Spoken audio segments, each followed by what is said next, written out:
오늘 본문은 예수님께서 요단강에서 세례 요한에게 세례를 받으시는 장면입니다. 이 장면은 메시아의 대관식이요 왕의 대관식입니다.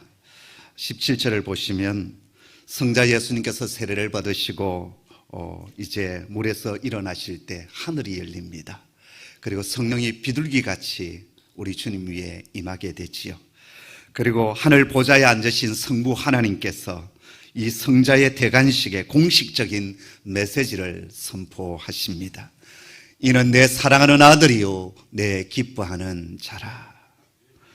성자 예수님은 공적 사역에 순종하기 위하여 오랫동안의 그 은둔의 시간을 이제 멈추십니다. 그리고 비로소 백성들 앞에 나와 세례를 받으십니다. 그때 성령 하나님은 성자에게 충만히 임재하여 주십니다.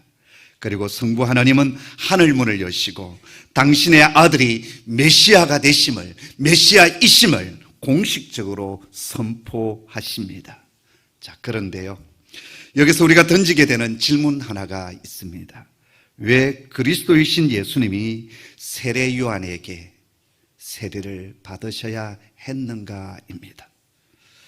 세례 요한이 요단강에서 베풀었던 이 물세례는 제사함을 얻기 위한 회개의 세례임을 우리는 잘 알고 있습니다.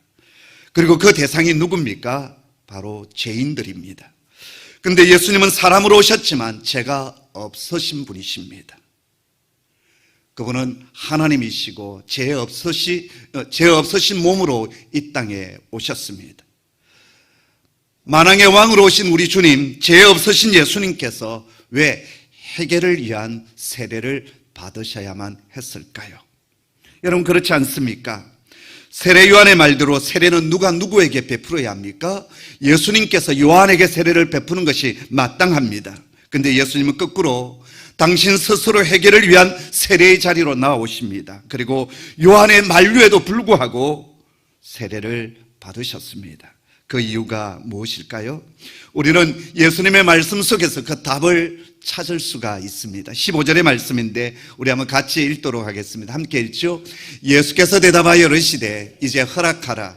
우리가 이와 같이 하여 모든 의를 이루는 것이 합당하니라 하시니 이에 요한이 허락하는지라. 아멘. 예수님의 대답이 무엇입니까? 당신이 요한에게 세례를 받는 것이 모든 의를 이루는 것이다. 그렇게 말씀하여 주십니다. 자, 그렇다면 여러분, 모든 의를 이룬다라는 뜻이 무엇일까요? 이전에 제가 로마서를 강의하면서 이 하나님의 의, 이 디카이오시네라고 하는 단어를 설명한 적이 있습니다. 성경에서 디카이오시네, 의라는 단어는 세 가지 측면으로 이해할 수 있는데요. 첫째는 법률적인 의미로서의 디카이오신의 의의가 있습니다. 그리스도 로마 시대 때 이 디카이오신의 의의라고 하는 단어는 법정적인 용어였습니다. 어떤 죄인이 재판을 받았는데 무죄 선고가 되어졌다. 그럴 때 디카이오신의 의롭다, 그렇게 선언하여 주는 겁니다. 두 번째, 언약적인 의미로서의 디카이오신의 의의가 있습니다. 이는 구약 성경을 근거로 이해한 것인데요, 예언서에 보면 하나님이 이스라엘과 맺어주었던 그 언약이 완전히 지켜졌을 때, 그때 하나님의 디카이오신의 의의가 선언된다라는 것입니다. 히브리어로는 이 디카이오신의가 체데카라고 하는 단어를 쓰고 있는데요, 이 체데카라고 하는 이 단어는 뭐냐면 하나님과 이스라엘 백성 사이에 언약을 맺지 않습니까? 시내산에서 하나님께서 이스라엘 백성들에게 찾아오십니다. 나는 너희를 구원하여 낸 너희 하나님 여호와다. 그리고 너는 나의 백성이다. 그러면서 뭘 주십니까? 율법의 말씀, 십계명의 말씀을 주십니다. 그리고 이 율법의 말씀을 너희가 바로 지켜나갈 때 너희는 의로운 백성, 여호와 하나님의 의가 너희 속에 임하는 백성이 될 것이다 말씀하여 주십니다. 그런데 문제는 이스라엘 백성 어느 누구도 이 언약을 제대로 지킨 적이 없다라는 것입니다. 자, 그럼에도 불구하고 하나님은 어떻게 하십니까? 다음 없는 사랑으로 그 언약에서 끊임없이 실패하고 있는 그 백성들에게 다음 없는 사랑으로 찾아와 주십니다. 그리고 당신의 언약을 끝까지 지켜가시겠다 말씀하여 주십니다. 사실 우리는 하나님의 언약에서 실패한 백성 아닙니까? 그런데 신실하신 하나님의 사랑이 다시 우리를 언약 가운데 이끌어가 주시고, 그리고 역사의 마지막 끝에 그 하나님의 의를 이루는 그 언약을 온전히 성취하는 날이 오게 될 것이다 약속하여 주십니다. 그것이 구약 예언서를 통해서 우리에게 주신 말씀입니다. 세 번째, 이 디카이오 시내는 관계적인 의미로서의 하나님의 의가 있습니다. 그 말은 깨어진 관계가 다시 회복되어져서 바른 관계를 맺게 되어질 때 의롭다, 하나님의 디카이오 시내가 선언되는 것입니다. 우리 인간은 하나님과 죄로 인하여서 깨어져 버렸어요. 그 관계가 멀어져 버렸습니다. 근데 그 깨어진 관계를 다시 회복되어질 때 하나님의 의 디카이오 시내가 선포되는 것입니다. 지금 예수님께서 세례 요한에게 세례를 받으신다라고 하는 것은 다름이 아니라 이 세 가지 의미, 이 하나님의 디카이오 신의 이 세 가지 측면이 지금 성취되고 있다라는 것입니다. 예수님은 죄가 없으십니다. 그런데 죄인들이 받으신 이 세례를 받으신 이유가 무엇일까요? 바로 그것은 우리의 죄를 대신 짊어지심으로 말미암아 우리가 하나님과 관계가 다 깨어져 버렸습니다. 언약도 깨어져 버렸습니다. 그런데 이 죄를 짊어지시고 세례의 자리로 들어가심으로 우리를 다시 회복시켜 주시겠다고 하는 예수 그리스도, 그 성자의 의지와 결단이 이 속에 담겨져 있습니다. 여러분, 예수님께서 십자가의 죽으심으로만 우리의 죄를 짊어지신 것이 아닙니다. 바로 지금 이 시간, 이 세례를 받으시는, 그래서 이제 공생의 사역을 시작하는 이 시점부터 우리의 허물과 우리의 죄와 우리의 깨어짐을 대신 짊어지시는, 그래서 하나님과의 의를 이루어 가시겠다라는 거예요.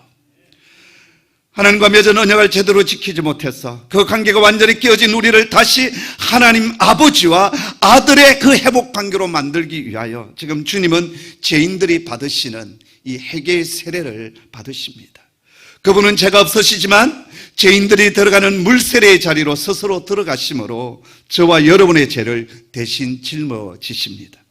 그래서 우리를 하나님의 디카이오 시내, 하나님의 의를 가진 사람, 하나님과의 관계가 바로 회복되어진 사람으로 세워주시겠다고 하는 성자 예수님의 의지가, 그리고 순종이 이 물세례 속에 있습니다. 바로 여기에 하나님의 은혜가 있습니다. 우리는 절대 하나님 앞에 의로울 수 없는 존재들입니다. 우리가 아무리 선하게 산다고 할지라도, 아무리 착하게 산다 할지라도, 아무리 우리가 돌을 열심히 닦는다 할지라도 하나님의 선하심의 기준에는 우리는 절대 도달할 수가 없습니다. 또 우리가 하나님 앞에 수없는 약속을 하지 않습니까? 서원을 하고 기도를 드리고 주님 이렇게 살겠습니다, 이러한 삶을 살아가겠습니다, 그렇게 약속을 하지만 우리의 약속이라는 것이 아침 안개처럼 시히 사라지지 않습니까? 그래서 도무지 하나님과의 바른 관계를 우리는 맺을 수가 없습니다. 그리고 우리가 어렵다라고 우리 자신을 내세울 수가 없습니다. 그런데 약속에 신실하신 하나님께서는 죄 없으신 당신의 아들을 세상 죄를 지고 가는 하나님의 어린 양으로 삼으십니다. 그 어린 양은 장차 십자가에서 모든 인류의 죄를 짊어지시고 찢기시고 피 흘리시며 죽으실 것이고, 그 놀라운 사실을 우리가 믿음으로 받아들이게 되어질 때, 그때 하나님은 우리 자신을 향하여서 우리를 향하여 디카이오 시내 의롭다 선언하여 주십니다. 바로 그 죽음을 향한 첫걸음이 뭐냐? 예수님께서 지금 요단강에서 세례를 받으시는 이 사건이다라는 것입니다. 두 번째요, 성자이신 예수님이 요한에게 세례를 받으시는 것은 자기 비하, 자기 낮아지심의 본을 우리에게 보여주시는 겁니다. 이 낮아지심은 단순한 겸손을 의미하지 않습니다. 예수님의 이 낮아지심에는 역시 우리를 향한 하나님의 구원 계획이 담겨져 있습니다. 고린도전서 1장 18절 말씀에 보면 십자가의 도가 멸망하는 자들에게는 미련한 것이요 구원을 얻는 우리에게는 하나님의 능력이 됨이라, 그렇게 말씀하십니다. 여러분, 이 세상의 구원의 길은 어떠합니까? 힘과 능력, 권력과 세상적인 지혜로 구원을 이루어가지 않습니까? 근데 하나님의 구원의 계획은 하나님 당신 자신이 사람이 되어서 이 땅에 오십니다. 그리고 십자가에 자신의 몸을 내어주고 죽으시고 죽으시는 거예요. 이건 이 세상의 가치관으로 본다면, 이 세상의 지혜로 본다면 정말 미련한 것입니다. 그런데 하나님은 이 세상에 미련한 것으로 우리를 구원하여 주십니다. 바로 이것은 마귀가 미처 상상도 하지 못했던 하나님의 구원 사역이었어요. 하나님께서는 존귀와 영광에 쌓여 계신 분이시고 삼위 하나님의 위엄은 온 우주 위에 더 높아 계십니다. 그러나 하나님께서 자기 백성을 구원하시기 위하여 택하신 방법은 너무나도 초라하게 인간의 몸을 입으시고 이 땅에 오셨습니다. 그리고 뭇 인생들에게 매를 맞으시고 찢기시고 십자가에 처참하게 달려 죽으시는 방법이었습니다. 이것을 어떻게 인간의 생각으로 다 이해할 수 있겠습니까? 여러분, 하나님은 강하시기 때문에 강하신 분으로 우리 앞에 나타나셔야 합니다. 하나님은 높으시기 때문에 큰 위엄과 능력으로 우리 가운데 오셔야 합니다. 하나님은 온 세계 주관자이심으로 힘과 권세를 휘두르는 것이 마땅합니다. 그런데 하나님께서는 세상에 통치하신 그 방식, 그런 방식이 아니라 낮아지심으로, 그리고 비참해지심으로 이 땅에 오셨습니다. 그것은 우리의 낮음을 회복하기 위하여 하나님께서 낮아지셨다는 것이고, 우리의 비참한 그 비참을 다시 영광스럽게 회복하기 위하여 하나님 아버지께서 사람의 모양으로 비천해지셨음을 보여주시는 것입니다. 바로 이것이 하나님의 구원의 방법입니다. 그렇다면 이 땅의 교회와 우리 그리스도인들이 이 땅에 살아가는 방식은 또 어떠해야 될까요? 바로 주님의 방식을 우리는 쫓아가야 합니다. 쉽지 않은 일입니다. 정말 힘든 일입니다. 그러나 그것이 주님이 원하시는 구원의 방법입니다. 요즘 넷플릭스에서 가장 핫한 드라마가 뭐지요? 뭡니까? 아는 대로 더 글로리입니다. 다들 모르는 척 앉아 계시는군요. 아니면 오직 말씀과 기도에 전무하셔서 뭐 이런 거에 대해서는 그냥 눈 감고 계십니까? 여러분 한번 보시기를 바랍니다. 저는 다 보지는 못했고 간간히 그냥 유튜브에 올라오는 짤을 통해서 전체 흐름을 보고 있습니다. 학교 폭력을 다룬 드라마인데요, 주인공이 송혜교입니다. 화장기 하나도 없는, 학교 다닐 때 엄청난 폭력 속에 지냈어요. 상상할 수 없을 정도로. 그런데 그 가해자 중 5명 중에 1명이 대형교회 목사 딸입니다. 그는 지금도 약을 하고 지금도 세상 속에서는 엉망진창으로 살아가지만 주일날 곱게 차려입고, 죄송합니다, 성가대속의 가운을 입고, 그리고 우아하게 찬양을 합니다. 그리고 그는 자신을 찾아온 송혜교에게 예배당에서 이런 얘기를 합니다. 너는 죽어서 지옥 가, 나는 천국 간다. 왜? 하나님 앞에 내 죄를 회개했기 때문에, 죄사함을 받았기 때문에 그렇게 얘기를 해요. 이 드라마에서 나타난 교회, 기독교 목회자는 상당히 부정적입니다. 이 드라마만 그럴까요?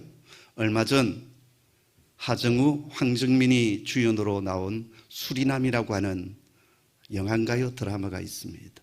역시 저는 보지 못했습니다. 그러나 이 남미 수리남이라고 하는 이곳에서 일어났던 마약 밀매범, 원래는 실존 인물이라고 그래요. 그런데 이곳의 한 주인공이 누구냐? 목사입니다. 전요한이라고 이름하고 있는 목사예요. 그렇다고 해서 그 실존 인물이 목사였던 것은 아닙니다. 드라마상에 그렇게 나오고 있습니다. 또 여러분, 영화 기생충에서도 기독교인은 아주 부정적으로 묘사되고 있습니다. 왜 이렇게 되었을까요? 왜 세상 사람들이 바라보는 교회와 목회자의 이미지가 이렇게 부정적일까요? 바로 그것은 교회가 주님의 마음, 주님의 가치관, 주님께서 걸어가신 길을 잊어버렸기 때문입니다. 빌립보서 2장에 보면 너희 안에 이 마음을 품으라 곧 그리스도 예수의 마음이니, 우리에게 주님의 마음을 품으라고 말씀하시면서 그리스도 예수의 마음이 어떤지에 대해서 얘기합니다. 그는 근본 하나님의 본체시나 하나님과 동등됨을 취할 것으로 여기지 아니하시고 오히려 자기를 비워 종의 형체를 가지사 사람들과 같이 되셨고 사람의 모양으로 나타나서 자기를 낮추시고 죽기까지 복종하셨으니 십자가에 죽으심이라. 우리가 닮아야 될 그 마음은 뭐냐? 바로 주님께서 죽기까지 순종하고 복종하고 걸어가셨던 그 낮아짐의 길이다라고 말씀하여 주십니다. 자, 그런데 오늘 한국 교회는 어떻습니까? 번성의 신학에 깊게 물들어 있습니다. 바로 여기에는 홍익교회와 저 자신도 포함됩니다. 한국 교회는 큰 건물, 큰 교회를 추구해 왔습니다. 초대교회는 은가금은 없었지만 주 예수의 이름이 있었고 예수의 능력이 있었습니다. 그러나 오늘 한국 교회는 은가금은 참 많습니다. 그러나 예수의 능력이 사라져 버렸습니다. 왜 그랬을까요? 예수를 믿지만 십자가 의지하지 않습니다. 여기서 십자가를 의지한다는 말은 우리가 십자가를 통해서 구원받는 그곳에만 목적이 있지 십자가의 삶을 우리가 의지하지 않는다라는 뜻입니다. 한국 사회에서 크고 작게 일어났던 파장을 일으켰던 일들 속에 그리스도인들이 자리 잡고 있습니다. 교회에서는 그들에 대해서 침묵하고 있습니다. 적당한 회개만 하면 천국 간다라고 하는 신앙관으로 물들어 있습니다. 그것이 오늘 한국 교회가 힘없는 기독교, 신뢰를 잃어버린 기독교가 되었다라는 것입니다. 오늘 주님을 보십시오. 말씀으로 천지를 창조하신 하나님께서 한 말씀만 하시면 되는데 그러지 아니하십니다. 사람의 모양으로 오셔서 죄인들이 받으시는 회개의 세례를 받으십니다. 이 세례를 통하여 주님은 메시아인 나도 이렇게 낮아졌다. 너희도 낮아짐의 삶을 살아가라 말씀하십니다. 내가 제3을 받기 위한 회개의 세례를 받았듯이 너희도 날마다 회개의 삶을 살아가라. 지금 주님은 그렇게 말씀하고 있습니다. 사랑하는 성도 여러분, 성자이신 예수님께서 그렇게 몸으로 삶으로 당신의 메시지를 우리에게 전하여 주셨다면 우리 또한 말이 아니라 몸으로 삶으로 이 세상을 향하여 메시지를 보여야 하지 않겠습니까? 작년 12월 마지막 주 더 큰 숲 우리 교회 신문이 발간되었습니다. 글을 하나 써달라고 해서 2023년 아름다운 개성을 준비하며 라는 글을 짧게 썼습니다. 제일 끝머리에 제 자신의 앞으로 준비하고 또 나아가야 될 제 삶을 잠시 피력해 놓았습니다. 그 끝머리에 제가 이렇게 얘기했습니다. 저는 그동안 말로 먹고 살았습니다. 그러나 이제 말이 아니라 몸으로 삶으로 복음을 전하는 사람이 되고 싶습니다. 그런 얘기를 했습니다. 목사는 말씀을 단에서 전하는 사람입니다.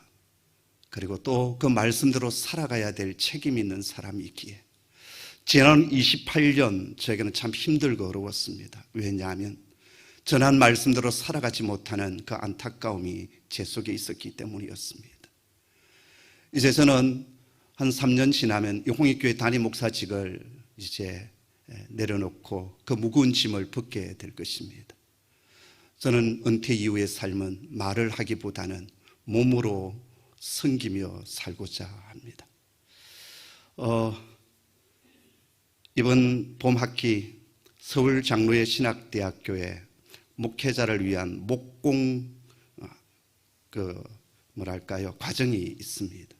원래 제가 교학처에 문의를 했더니 3월 6일부터 오픈을 한다, 개강을 한다. 그래서 제 사역을, 선교지의 사역을 하여튼 2월 달까지 꽉 채워 놓았습니다.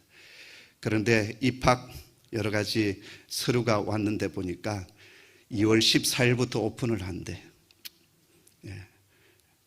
베트남도 가야 되고 유럽 코스트에 가서 말씀도 전해야 되는데 그래도 앞에 한 2주 정도 강의를 들어가지 못하고 또 배우지 못하지만 일단 그 과정을 제가 밟기로 했습니다. 제가 그 과정에 들어가는 이유는 다름이 아닙니다. 은퇴 이후에 선교지 순회 선교사로 나아가게 될 때 말로 가서 복음을 전하기보다는 뭔가 그들이 필요한 것을 몸으로 섬기면서 전하고 싶기 때문입니다. 사랑하는 성도 여러분, 한국 기독교는 그동안 말이 참 많았습니다. 뛰어난 입술을 가지고 있는 황금 이빨은 얼마나 많은지요. 그러나 그 말을 삶으로 몸으로 살아가는 목회자들은 참 찾기 힘든 것 같습니다. 우리 성도 여러분, 받았던 그 한 말씀이라도 몸으로 삶으로 지켜나가고 또 숨겨나가고, 그래서 예수의 사랑, 예수의 복음을 전거하는 저와 여러분 되기를 간절히 소원합니다. 자, 이렇게 예수님께서 요단강으로 나와 세례를 받으셨을 때 어떤 일들이 일어났습니까? 16절 17절 말씀인데요, 첫째, 하늘이 열립니다. 여기 이 하늘은 우리가 날마다 바라보는 저 스카이, 저 하늘을 말하지 않습니다. 우리의 오감으로 느낄 수 있고 바라보는 그 하늘이 아니라 초월적인 영적 세계를 말합니다. 그 하늘이 열렸다고 하는 것은 이제 하나님께서 행동하셨다는 것이고, 바로 예수님께서 낮아지심의 자리, 그 자리에서 세례를 받으시는 그 자리가 하나님께서 임재해 주시는 하나님의 나라가 되었다라는 것입니다. 우리가 주님의 말씀을 따라 살게 될 때, 그때 하나님께서 그 자리에 임재하여 주시고 역사하여 주십니다. 두 번째, 성령이 임했습니다. 성령이 임했다는 것은 이제 예수님의 그 공생의 사역이 성령 충만한 사역이 될 것이다, 그것을 지금 확인해 주는 겁니다. 우리 교회가 늘 말씀과 함께 성령 사역을 놓지 않는 이유가 있습니다. 말씀만 붙들게 되면 사람은 냉랭해지고 율법적인 사람이 됩니다. 또 성령 사역만 집중하게 되면 아주 신비주의자로 흘러가게 되어 있고, 또 어떻게 보면 광신적으로 흘러가게 되어 있습니다. 말씀과 그리고 성령 사이에 함께 갈 때 균형 잡힌 교회가 될 수 있습니다. 초대교회는 늘 하나님의 말씀, 하나님 나라의 복음이 증거되었고, 그리고 그 자리에 성령님께서 역사하여 주셨습니다. 우리 홍익교회 말씀 사역과 함께 성령 사역이 충만히 임하기를 소원합니다. 교회 일들을 결정할 때 나의 의지와 나의 어떤 가치관이 아니라 하나님의 성령으로 충만히 감동되어져서 그 감동된 가운데 모든 일들을 결정하고 진행해 나가는 교회 되기를 소원합니다. 세 번째, 하나님의 음성이 들렸습니다. 이는 내 사랑하는 아들이요 내 기뻐하는 자라. 하나님께서 당신의 아들을 메시아로 인정하는 것이었고, 온 백성들에게 메시아됨을 선포하는 것이었습니다. 그런데 여러분, 지금 이 하나님께서 선포하신 이 말씀은 하나님께서 그냥 하신 말씀이 아니었습니다. 오늘 우리는 이 선포의 말씀을 그냥 생경하게 듣고 있지만, 구약 성경을 너무나도 잘 알고 있었던 그 당시 유대 백성들은 이 말씀이 어디에서 왔는지 그 출처를 잘 알고 있었습니다. 여기 내 사랑하는 아들이요라고 하는 말씀은 시편 2편 7절의 말씀을 그대로 인용한 것이고, 그리고 내 기뻐하는 자라는 말씀은 이사야 42장의 말씀을 그대로 인용한 말씀입니다. 이스라엘 백성들에게 시편 2편과 이사야 42장이 얼마만큼 중요하냐 하면, 바로 이 두 곳의 말씀이 오실 메시아에 대한 예언의 장이기 때문에 그렇습니다. 무엇보다 이 두 곳의 말씀은 메시아가 오시는데 메시아의 능력에 대해서 초점을 맞추고 있습니다. 먼저 시편 2편에 보면, 장차 오시게 될 내 아들은 어떤 분이시냐, 이 세상의 군왕들이 막 까불기 시작합니다. 여호와의 기름 부음 받은 자를 업수 여기고 대적을 합니다. 그럴 때 이 기름 부음 받은 아들, 하나님의 아들은 어떠냐, 새 몽둥이를 드시고 질그릇을 부수듯이 그들을 부수어 버릴 것이다라고 말씀하십니다. 세상의 왕들, 하나님을 대적하는 이 세상에 가진 자들이 하나님이 어디 계셔? 하나님이 보내실 아들이 그 따위가 어디에 있어? 그러면서 자신의 방법을 따라, 자신의 방식을 따라 살아가면서 하나님을 조롱해 갈 때, 하늘의 하나님께서 그들을 비웃으십니다. 그리고 철장으로 저희를 꿰뜨리시며 질그릇같이 부숴드릴 것이다라고 말씀하십니다. 이렇게 시편에서 2편에서 오실 메시아는 능력과 권능의 왕으로 오시겠다라는 것입니다. 그 다음에 이사야 42장에 그려진 메시아는 진리와 공의를 베푸시는 메시아이십니다. 여러분, 이사야 40장과 41장은 포로로 끌려갔던 이스라엘 백성들이 다시 고토로 돌아와서 다시 회복될 것을 예언하고 있는 말씀입니다. 그런데 그 일을 누가 주도해 가시느냐? 바로 메시아가 하시겠다라는 거예요.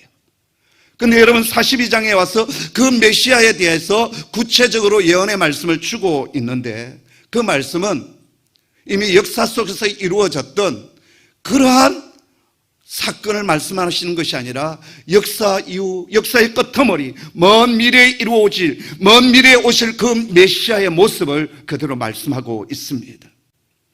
나중에 그분께서 오실 때 그분은 하나님께서 내가 붙드시는 나의 종, 내 마음에 기뻐하는 나의 택한 사람이라고 그 메시아를 그렇게 불리게 될 것이다라는 거예요. 그리고 진리와 공의로 이 땅을 통치하시는 분이시다라고 말씀하여 주십니다. 지금 예수님께서 세례를 받으시는데 하늘의 하나님께서 구약의 선지자들이 예언하셨던 이 말씀을 다시 인용하여서 선포하시는 이유가 무엇일까요? 먼저는 선지자의 예언이 예수님께서 세례를 받으심으로 이제 성취되었다는 것이고, 또 하나는 지금 요단강에서 이루어지고 있는 이 세례식이 단순한 세례식이 아니라 메시아의 대관식이며 왕의 대관식임을 오늘 우리에게 알려주기 위함이었습니다. 그리고 한없이 낮아지신 당신의 아들을 다시 능력과 영광의 관으로 씌우시고 존귀케 하시겠다고 하는 성부 하나님의 마음이 담겨져 있습니다. 하나님은 당신의 아들을 한없이 낮아짐의 자리로 내버려 두셨지만 영영 내버려 두시지 않으셨습니다. 죽은 지 3일 만에 부활하게 하시고 하늘로 올리셔서 그분을 존귀케 하시고, 요한계시록에 보았더니 우리 아버지 하나님께서 보좌에 앉아 계시고 좌우에 24장로들인데 그 바로 옆에 성자이신 메시아 그리스도께서 서 계십니다. 그리고 그분께서 온 우주와 역사를 통치하시고 다스리고 계십니다. 하나님은 그렇게 존귀케 그 아들을 세우시겠다라는 겁니다. 자, 그런데 여러분, 오늘 이 부분에서 우리가 마지막으로 묵상해야 될 말씀 하나가 있습니다. 여러분, 이 대관식의 첫 장면이 너무나도 초라하고 이상하지 않습니까? 이 세상 나라의 왕의 대관식은 얼마나 화려하고 영광스럽습니까? 그렇다면 만왕의 왕이시요 하나님 나라의 왕이신 그리스도의 대관식은 훨씬 더 웅장하고 화려해야 되지 않겠습니까? 수천 수만의 군사들과 백성들이 도열하여 있고 기병대가 사열을 하고 웅장한 오케스트라가 연주하는 가운데 주님은 황금으로 둘러싸인 보좌에 앉아 계시는 것이 마땅합니다. 만약 그것도 아니라고 한다면 성자 예수님은 황금 마차를 타고 손에 금호를 쥐고 등장하셔야 합니다. 그런데 지금 그리스도이신 주님은 수많은 죄인들의 무리에 섞여서 요단강 상류도 아니고 저 하루 제일 더러운 물이 흘러가고 있는 그 흙탕물 속에 들어가십니다. 그리고 이상한 복장을 한 한 사람 앞에 온몸을 부풀려서 세례를 받으려고 하십니다. 이때 가장 놀란 사람이 누굽니까? 바로 세례자 요한이었습니다. 다른 사람은 몰랐지만 요한은 알았거든요. 바로 저분이 메시아 그리스도 세상죄를 지고 가는 하나님의 어린 양임을 알았거든요. 그런데 그분이 자신에게 세례를 받기 위하여 물속으로 들어오시는 겁니다. 얼마나 놀랐든지 요한이 뭐라고 말합니까? 내가 당신에게 세례를 받아야 할 터인데 왜 당신이 저에게 오십니까? 그러자 주님께서 뭐라고 말씀하십니까? 이제 허락하라. 우리가 이와 같이 하여 모든 열을 이루는 것이 합당하니라. 이 한 말씀에 요한은 순종합니다. 그리고 손을 내밀었고 주님은 물속에 잠기십니다. 그리고 주님께서 세례를 받으시고 물속에 올라오실 때 놀라운 현상이 일어나지 않았습니까? 하늘이 열리고 성령이 비둘기같이 임하시고, 그리고 하나님의 음성이 들려옵니다. 이는 내 사랑하는 아들이요 내 기뻐하는 자라. 보십시오. 이 세상의 눈으로 보았을 때 지금 그리스도의 대관식은 너무나도 초라하고 볼품이 없습니다. 그런데 영의 눈으로 보았을 때 이 대관식은 하늘이 열리는, 하늘의 하나님이 인정하시고 기뻐하시는 대관식입니다. 성자 예수님의 대관식에 성령 하나님께서 충만히 임재하여 주시고 성부 하나님께서 친히 당신의 음성으로 인정하시고 기뻐하시고 선포하여 주십니다. 바로 여기에 오늘 우리에게 주시는 하나님의 큰 위로와 그리고 주시는 격려의 메시지가 있습니다. 때론 우리가 하는 하나님 나라의 일들이 세상의 눈으로 볼 때는 초라하고 볼품없이 보인다 할지라도 하나님 나라에서는 그 일을 크게 기뻐하신다라는 것입니다. 그렇기 때문에 우리는 이 세상의 눈으로 하나님 나라의 일을 판단하거나 결론을 내려서는 아니 됩니다. 우리가 초라하게 보았던 그 일을 하나님께서 크게 볼 수 있고, 우리가 크게 자랑했던 그 일이 하나님 나라에서는 아무것도 아닌 것이 될 수도 있습니다. 그러기에 우리는 늘 성령 충만함으로 깨어 있어야 될 필요가 있습니다. 그리고 하나님 나라의 일을 제대로 바라볼 수 있는 영적인 감각이 있어야 합니다. 그리고 잠잠히 아버지 하나님의 부르심을 따라 내게 주어진 삶의 자리에서 주님께 우리의 시선을 고정시키며 하루하루를 살아가야 합니다. 때로는 사람들이 알아주지 않는다 할지라도 하나님은 알고 계시고 보고 계시기에 하나님의 인정을 받으며 살아가는 저와 여러분 되기를 주님의 이름으로 축복합니다. 기도하겠습니다. 아버지 하나님, 때로는 이 땅에서의 우리의 모습이 너무 초라하고 보잘것없고, 때로는 예수 믿는 것 때문에 업수 여김을 당하고, 예수 믿는 것 때문에 믿지 않는 형제 자매들부터 핍박을 받을 때가 있지만, 하나님 나라에서는 그것을 크게 보시고 하나님 인정하시고 기뻐하는 일들이 되어지는 줄을 저희가 믿습니다. 주님 몸으로 보여주신 그 삶의 길을 저희도 본받고 살아가기로 다짐합니다. 나에게 그리고 이 세상의 시선을 이제는 하나님께 돌리며 하나님 한 분만을 주목하여 살아가는 저희들 되게 하여 주시고, 또 우리 홍익교회 되게 하여 주시옵소서. 예수님의 이름으로 기도드립니다. 아멘.